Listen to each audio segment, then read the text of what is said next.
23 తెలంగాణలో రాష్ట్ర ప్రభుత్వాన్ని ఏర్పాటు చేయడం అంటే నేను పిసిసి అధ్యక్షుడిగా ముందుకు నడిపించింది, సిఎల్పిగా బట్టి విక్రమార్క గారు నడిపించి గెలిపించింది సెమీ ఫైనల్స్ మాత్రమే అని నేను చెప్పదలుచుకున్నా.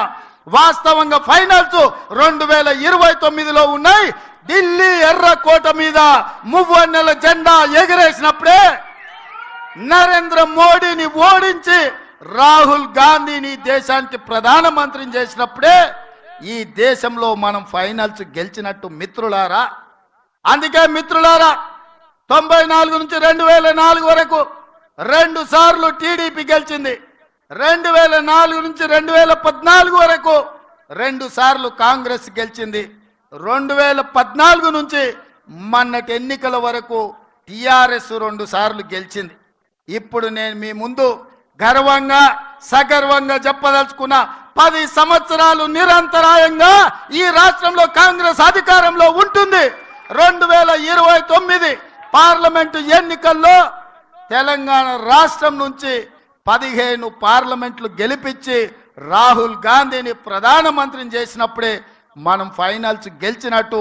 అప్పటి వరకు ఎవరు విశ్రమించొద్దు, ఎవరు సెలవు తీసుకోవద్దు, ఎవరు నిరాశ చెందొద్దు. మనందరం సమన్వయం చేసుకోవాలి. ఇంత ఫైనల్స్కి వెళ్ళే సందర్భంలో మహేష్ గౌడ్ గారి భుజస్కంధాల మీద మల్లికార్జున్ ఖర్గే గారు, కేసీ వేణుగోపాల్ గారు ఇవాళ కీలకమైన బాధ్యత పెట్టిండ్రు. నాకు సంపూర్ణమైన విశ్వాసం ఉంది మిత్రుడి మీద.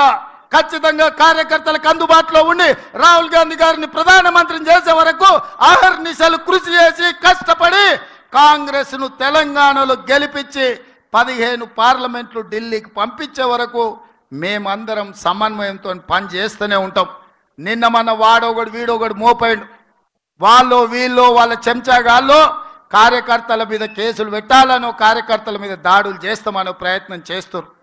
మన ఇంటికి వస్తామని చెప్పారు, కానీ మనోళ్ళే వాళ్ళ ఇంటికి పోయారు.